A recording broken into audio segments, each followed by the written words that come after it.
Hi,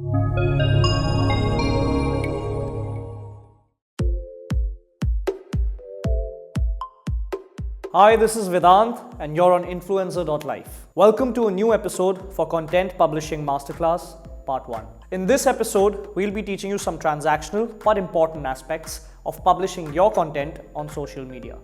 So as an internet influencer, you'll be creating a lot of content. And these content pieces can be between videos, photos, and even blogs. So to increase your chances of high viewership and engagement, there are some fundamental rules of publishing them on the internet. And in this episode, we will take you right through them. Here we will discuss how to create a great social media page, how to write that killer bio, how to use hashtags effectively, and what to do before and after you publish your first content. Let me say here guys that content publishing is a two-part series, so make sure you watch both of them. अब you may be wondering यार कि ये तो बहुत basic सी चीज़ है, right? हाँ है, but believe me, a lot of influencers falter at these basic steps. चलो, let's get rolling. Creating a social media account that is cool and professional is the first step towards attracting followers. When a potential follower sees your account on any social media platform, the first impression has to be great. If the look and feel of your account gels with the audience, then believe me friends, half your battle is already won. Before creating an account, you must decide which platform is best for your kind of content. It isn't really necessary to be present on all platforms. If you're creating video content primarily, then YouTube and Instagram are ideal for you. And especially if you're into short videos like 2.5 minutes, then you can consider Twitter or even some other microblogging platforms. If you're into blogging primarily with pictures, then Facebook, Tumblr, WordPress and Blogger are the correct platforms for you. By the way, these are some popular social media platforms for beginners. And then there are some other platforms which lend themselves to a sort of serious kind of content. For example, Behance. It's a great social media platform for photographers and designers.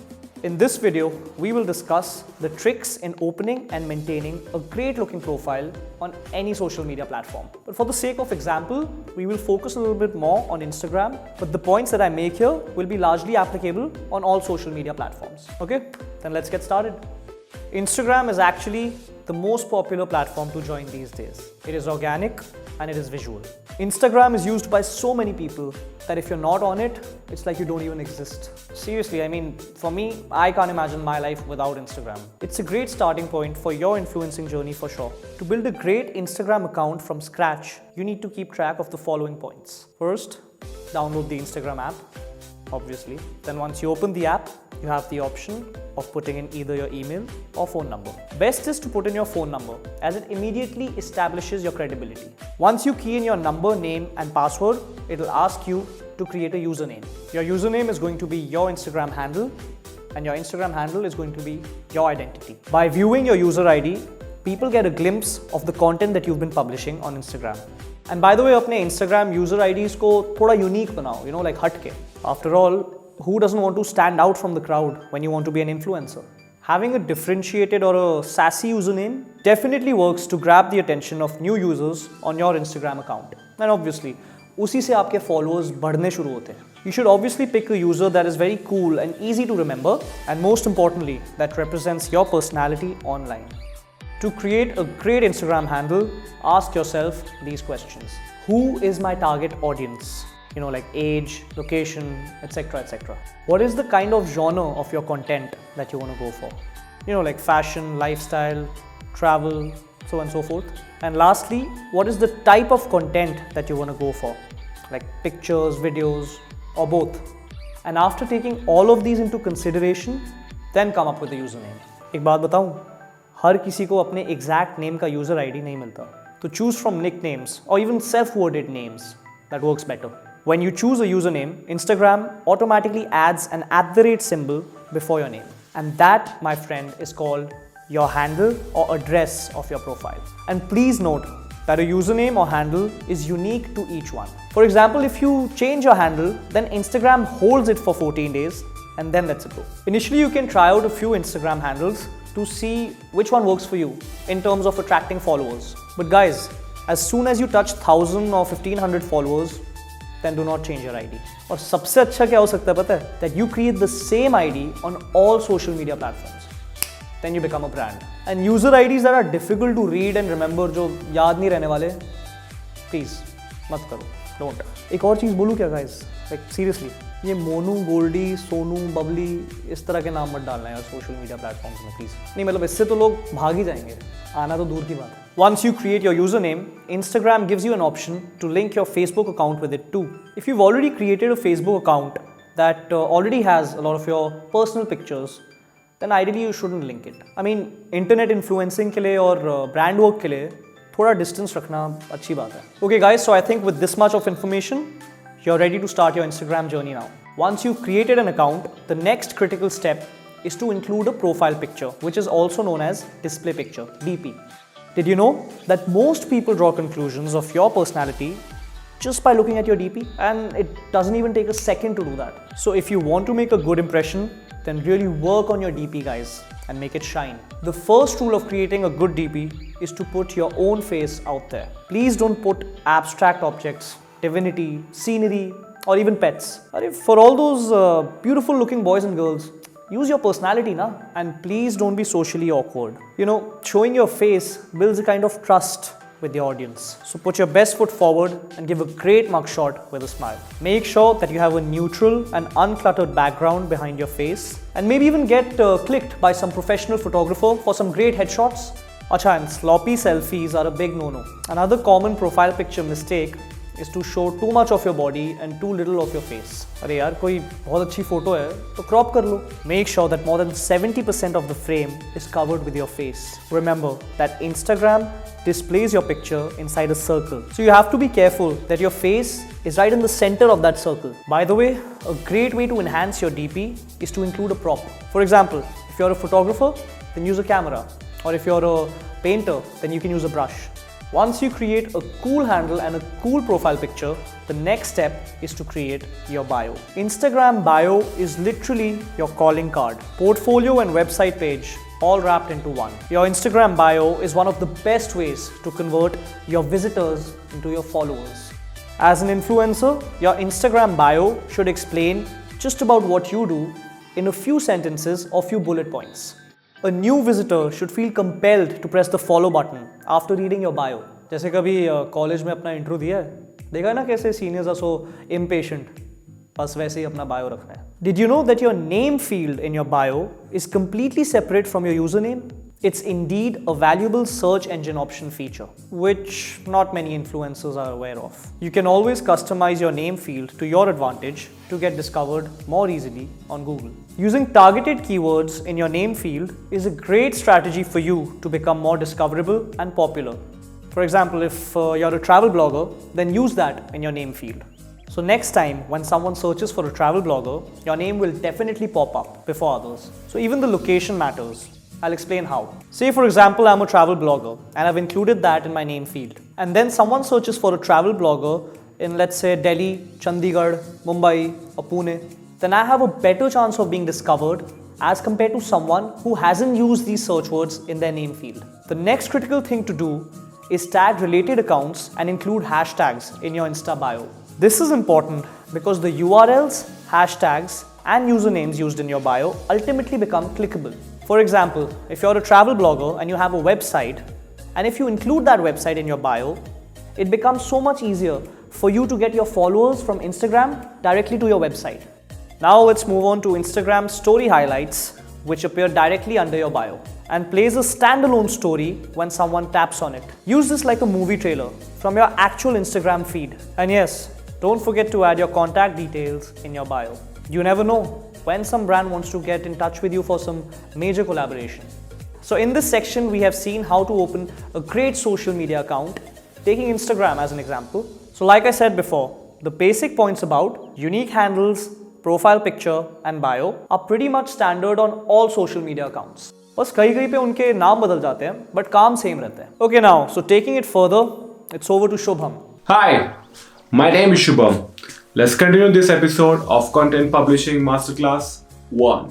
In this segment, we will discuss how to use hashtag effectively and what to do before and after you publish your first content. Let's start with a little trivia. Hashtags were introduced in 2007 by Twitter, and ever since it is everywhere. but not everybody knows how to use them effectively. Hashtags are a powerful tool for people to connect and discover things that they are interested in. For example, social media posts with hashtags get 2 times more engagement than the post without hashtags. So effectively including them in your post ensures reach to a wider audience. When a trending hashtag is used, your post could go viral.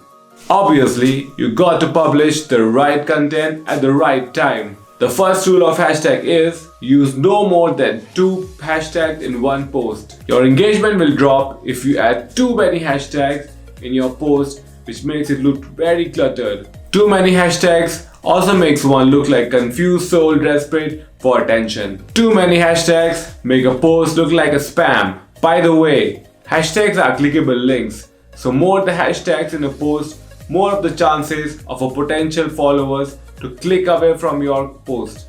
Using banned or broken hashtags may subject your post to shadow ban by the platform. Shadow ban means your hashtag will not appear on searches. You can do a quick Google search on the list of banned hashtags. Please don't use them on any of the social media platform. One interesting fact for Facebook users: FB posts without hashtags get more likes and shares compared to hashtag posts. Strange now? That's because Facebook is not really known for hashtags. It's more of a Twitter and Instagram thing. Therefore, using a hashtag in Facebook won't really improve your discoverability, rather it improves your social media currency. Now that we know how and where to use hashtags, let's see which hashtags should be used. There are many ways to find out which hashtags should be used. For example, you can learn from top influencers in your genre. Study which hashtags they're using and list out the ones you are not using. Then use them in your next relevant post. Just ensure they're not on the shadow ban list. You can also take help of free software available on the net to generate hashtags. If you are key in the words that you want to use in hashtags, these softwares generate nice options for you. You can also use them to identify the current trending hashtags in your genre.